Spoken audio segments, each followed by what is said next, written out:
Have you ever thought about starting the keto diet, but just didn't know how to start, what type of foods to eat? Well, grab a pen and a piece of paper, because by the end of this video, you're going to have a whole grocery list of things.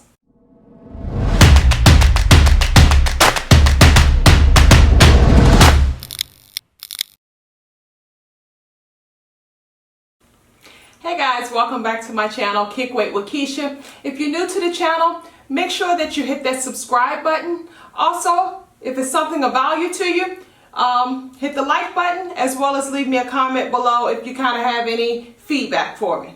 So I've been getting a lot of people that's been asking me how to start a keto diet. They're interested in it, but they just don't know what type of foods to eat. So I'm going to give you all a list of the different types of food that you can eat on the keto diet and some things that you kind of want to stay away from. The keto diet is a high-fat, low-carb eating plan to where your body starts to burn fat instead of carbs for fuel. On keto, your body is switching from running on glucose to running on ketones. So it's something that's very different to where your body will have to get used to. A lot of times it can cause you to have what's called a keto flu. When you get the keto flu, you're going to pretty much notice that like at the beginning, and it's because your carb intake has dropped so much, so it could cause you to get the keto flu. So you may start to feel that you have a headache, not as focused as normal, and just kind of different things like that. But it is something that's short-lived. Some of the things that will help you out with that is to drink a ton of water. You also want to get a lot of electrolytes back into your body, as well as potassium, magnesium. Eat some sea salt, Himalaya salt. Those things should do the trick for you. So before we go any further, I just want to throw a disclaimer out there just to let you all know that I'm not a doctor, I'm not a nutritionist or anything like that. There are a lot of great benefits when it comes to the keto diet. The one thing that you probably hear a lot about, and the one thing that I love a lot about it, is the weight loss. On the keto diet, it's like with the weight loss, you're not as hungry as you are with any other type of diet or program that you may be on. So that's one thing that I definitely love about it. But other than the weight loss, it's also good to help reduce your blood pressure. It slows your aging process. It also improves your sleep and your mood, as well as increase your energy efficiency. You also no longer crave the sweets as you normally would. And that was a great benefit for me as well, because I am a snacker and I love junk food. So the keto diet has actually helped me out a lot with that. And also it gives you mental clarity. So, I would say that there's a lot of great benefits when it comes to the keto diet. But if it's something that you're interested in, you definitely want to do your own research, because no two people do keto the same. And I don't consider this as a diet. I consider this pretty much as a new way of life. And another thing is that you don't have to count your calories. It's not needed for that. Also, to lose weight, you don't have to exercise. Not to say that you don't want to exercise. You may want to, but it's not required to actually lose weight when you're on keto. But it would be a great benefit, for you to do that, something extra to kind of add on to it. Definitely not going to hurt anything. But it's not required to actually lose weight on keto.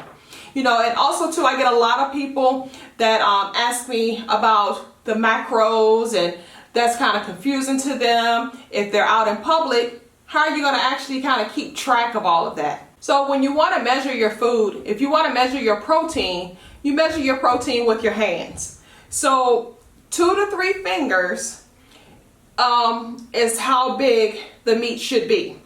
And when you actually hold your hands together like this, like praying hands, that's how thick your protein should be. So that's a way to measure that.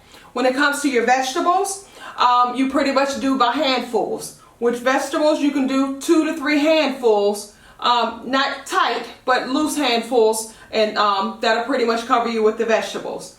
So those are some easy ways that you can kind of keep track of that if you're out and you don't have any type of app or anything that kind of help you keep track of it, and you just don't want to kind of have to count every single thing that you do when you're out and about. Also, when it comes to like your fats, your oils, just 2 to 3 teaspoons.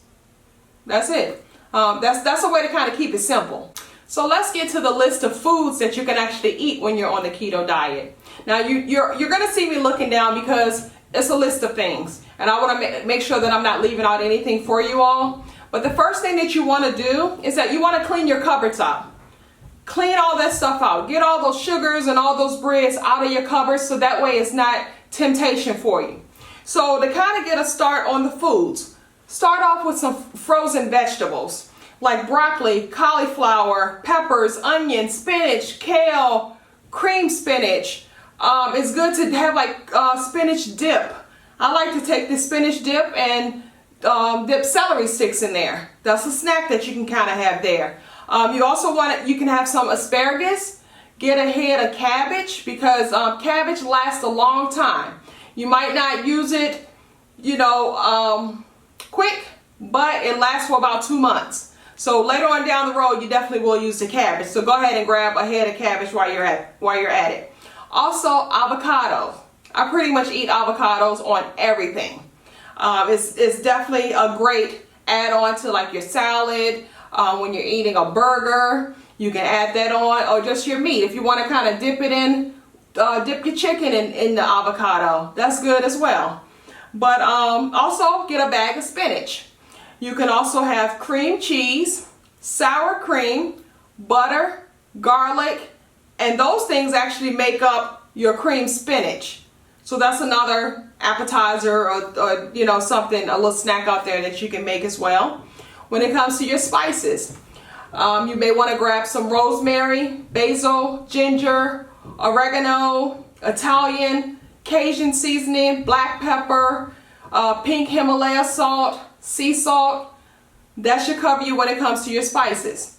Also, you want to have some lemon juice, some lime juice. That's good if you want to kind of squeeze it over top of your fish or over top of your salad. Those are some good things for that. Also get some almond butter, some almonds, macadamia nuts. Those are delicious as well. Also, dill pickles. Make sure you read the label and make sure that when it comes to the pickles that it's low in carb. I wouldn't encourage to eat a lot of that, but I eat the dill pickles and it doesn't hurt anything. So also too, like your sour cream, your cream cheese, heavy whipping cream, your eggs, your mayo. Sardines is also good as well. I know some people may not have tried it before and just kind of frown up at it just because it's in that can. But sardines is actually delicious, and a good thing about it is that it's high in calcium. But also some of the meats that you can get is salmon. That's very good. Chicken, beef, bacon. You definitely want a lot of bacon. When on the keto diet, you eat bacon pretty much on everything. But also too, you want to get some almond flour, coconut flour, coconut oil, olive oil, and then make sure you grab some sweeteners. So if you're making some tea or something like that, you're not going to be tempted to put that sugar in there. I use stevia, so that's good for that. Definitely don't want to leave out your cheese, as well as your strawberries, blackberries, blueberries. Now when it comes to the berries, they're great for you, but you want to eat those in moderations.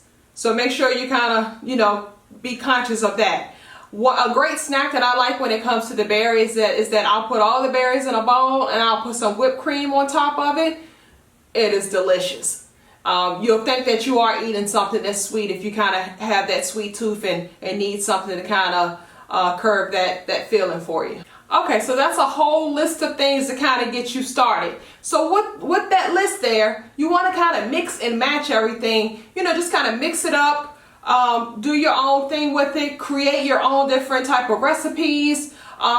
Google different recipes. But I'm also going to have on my show, we're going to give you all some ideas of some different meals that you can prepare on the keto diet to kind of keep it fun and exciting and tasting good for you, that finger licking good for you. One thing I just wanted to kind of share this with you guys because I just thought of it. Try asparagus wrapped in bacon and sprinkle some mozzarella cheese on top of it and stick it in the oven and bake it. It's delicious, guys. But that's just one of my little tips for you right now. But stay tuned. Stay tuned because I am going to have different recipes for you, and I'm actually going to show you how to prepare some of these meals. Thank you all for watching Kick Weight with Keisha. Remember, every Thursday we have something new for you. Click that subscribe button. Give it a thumbs up. If anything that we went over today was beneficial for you, definitely give me those thumbs up and leave a comment below. Give me some ideas of some recipes and different foods that I may have not mentioned that is a part of the keto diet, because it's some things that I didn't mention today. But thank you all for watching this show. Thank you. Until next time.